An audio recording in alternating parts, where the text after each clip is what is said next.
হীৰকজ্যোতি শৰ্মা মানে ল'ৰাজন গুৱাহাটীৰ হয়। তো তেখেতৰ লগত মানে মোৰ প্ৰেমৰ সম্পৰ্ক আছিলে। তেখেত আৰু মোৰ ফেচবুকত 2015 চনতে চিনাকি হৈছিলে। তাৰপিছত মানে আমাৰ দুবছৰমান তেতিয়া তেওঁ পঢ়ি আছিলে আৰু ময়ো পঢ়ি আছিলোঁ।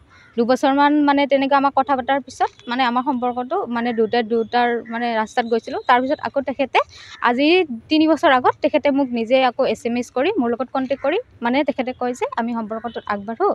তো হেৰি কৰা মই বিয়া পাতিম নেক্সট ইয়াৰ তোমাক, তো গতিকে আমি সম্পৰ্কটোত আগবাঢ়োঁ বুলি তেখেতে মোক আকৌ প্ৰপ'জ কৰি কিনে মানে তেনেকৈ তেওঁৰ লগত মই সম্পৰ্কত আহিছিলোঁ। তাৰপিছত সম্পৰ্কত অহাৰ পিছত তো ঠিকে আছিলে। তাৰপিছত মোক মানে সেই ইয়াতে মানকাছাৰত সি চাকৰি কৰিছিলে এগ্ৰিকালচাৰ অফিচত, তো মিডিয়া এক্সপাৰ্ট আছিলে সি। তাৰপিছত মানে সি ইয়াৰ পৰা গৈ মোক সি গুৱাহাটীলৈ মাতোতে মই গুৱাহাটীত আহিছিলোঁ। তাৰপিছত মানে গুৱাহাটীত আহিছিলোঁ, আহোঁতে মানে সি ক'লে যে হেৰি কি কয় আমি ভালকৈ কথা চথা পাতোঁ, কফি চফি খাওঁ। তাৰপিছত মই ক'লোঁ হ'ব। তেতিয়া সি মোক হোটেলত লৈ গৈছিলে।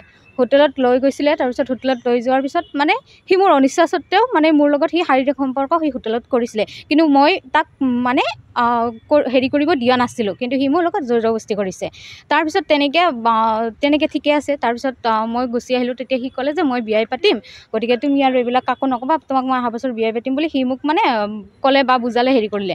তাৰপিছত মই যেতিয়া আকৌ ঘৰত গ'লোঁ, তাৰপিছত সি মোক মাতে ফোন কৰে। তাৰপিছত আৰু মোৰ সি মানে বেয়া ফটো ভিডিঅ'বিলাক বনাই থৈ দিছে। আৰু মানে মই যদি নাহোঁ বুলি কয় যে এইবিলাক মই মানে হেৰি কৰি দিম, ভাইৰেল কৰি দিম, ফটো ভিডিঅ'বিলাক যিমান আছে সেইবিলাক সকলোবোৰ মই ভাইৰেল কৰি দিম। ব্লেকমেইলিং, এক প্ৰকাৰ মোক সি ব্লেকমেইলিং কৰিবলৈ আৰম্ভ কৰে। তাৰপিছত ময়ো আহিলোঁ। তাৰপিছত মানে মই সোধোঁ যে মোক কিয় ব্লেকমেইলিং কৰিছা? তেতিয়া কয় যে মই তোক ভাল পাওঁ, গতিকে তোক বিয়াই পাতিম, গতিকে মানে তই মোৰ পৰা আঁতৰি যোৱাটো মই নিবিচাৰোঁ বুলি কয়। তাৰপিছত তেনেকৈ ঠিকে আছিল। তাৰপিছত মোক মাৰ্চৰ 24 তাৰিখে সি মোক মানে মানকাছাৰলৈ সি মোক লৈ আহিল।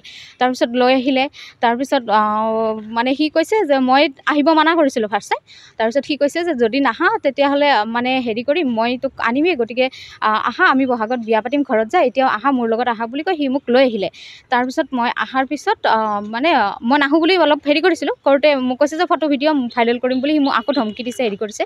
তাৰপিছত মই আহিলোঁ। অহাৰ পিছত কি হ'ল, থাকিলোঁ, ঠিকে আছে।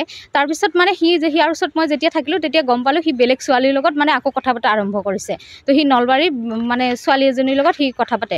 ছোৱালীজনী জানো মই, ছোৱালীজনীৰ নাম চুমি দেৱী হয়। তাইৰ লগত মানে সি তাৰ ধৰা পৰিলে সেইবিলাক। তাৰপিছত তেতিয়া আমাৰ মাজত অলপমান কাজিয়া মানে তেনেকুৱা হ'ল।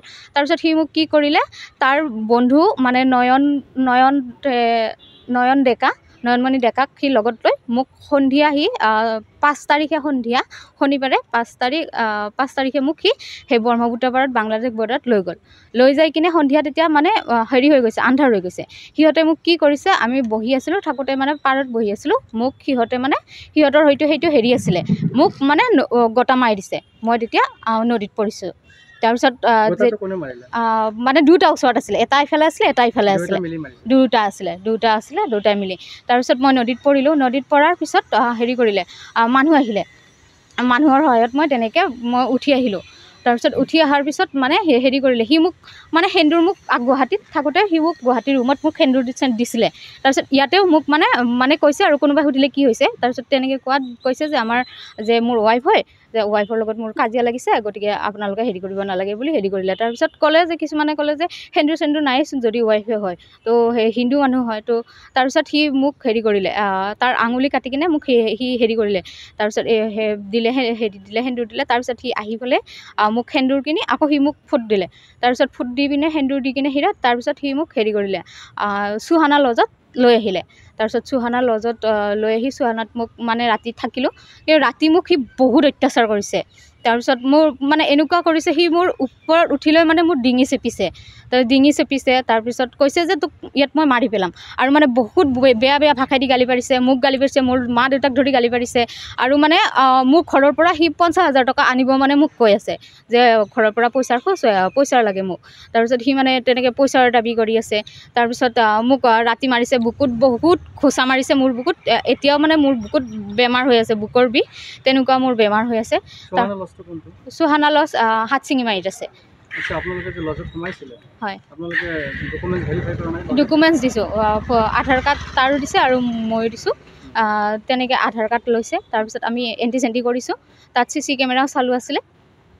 তাৰপিছত মই তেনেকৈ হেৰি কৰিলোঁ। তাৰপিছত তাৰ ঘৰৰ মানুহ আহিলে মোক যেতিয়া ইমানখিনি অত্যাচাৰ কৰিলে, তাৰপিছত কৰাৰ পিছত মানে সি মোক কৈছে যে তোক মানে মোক বেয়া ভাষাই দি কৈছে, তোক মোক বনাই মই এৰি দিলোঁ, তেনেকৈ মোক বেয়া ভাষাই দি কৈছে।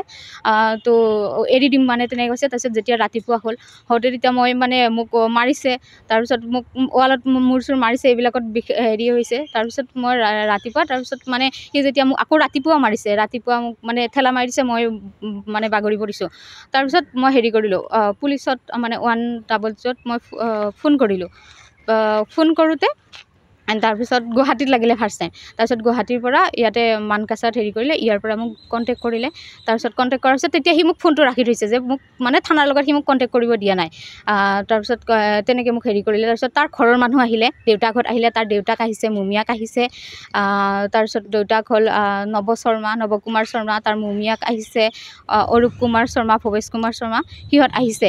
আহি পেলাই মানে যে ক'লে যি হ'ল এতিয়া তোমালোকে যিহেতু ভালেই পোৱা বা যি হ'ল ইয়াতো মানে তোমাক ভাল পাই কাৰণে তোমাক মাৰিছে, তেনেকৈ মোক মানে সিহঁতৰ ঘৰৰ মানুহে বুজালে যে এইবিলাক তুমি ইছ্যু নবনাবা, আমি হেৰি কৰি ভালকৈ বিয়া পাতিম, তেনেকৈ ক'লে। তাৰপিছত মানে মোক তেনেকৈ ক'লে। তাৰপিছত কোৱাৰ পিছত মই বৰ্তমান মানে মই হাটশিঙিমাৰী থানাত কেছ দিছোঁ, আৰু এতিয়া কেছটো চলি আছে। তো কেছ ৰেজিষ্টাৰ হৈছে। কেছ নাম্বাৰ হ'ল 40। কেছ নাম্বাৰটো আপোনাক যে ব্ৰহ্মপুত্ৰত যে গতিয়াই দিলে, আচলতে কি উদ্দেশ্যে গতিয়াই দিছিল? আচলতে একচুৱেলি মানে ভাবিছিলে যে মোক মাৰিলে হয়তো মানে সি তাৰ ঘৰৰ মানুহে জানে এই কাহিনীটো। সি 2 দিনৰ আগত সি ঘৰত আছিলে, ঘৰৰ পৰা সি জাষ্ট আগদিনা আহি পিছদিনা মোক লগ কৰিছে, হয়তো সি ঘৰৰ লগতো এইটো আলোচনা হৈছে। এতিয়া ব্ৰহ্মপুত্ৰত যে গতিয়াইছিল কোন আছিল তেতিয়া? সি নয়নমণি ডেকা আৰু হীৰকজ্যোতি শৰ্মা।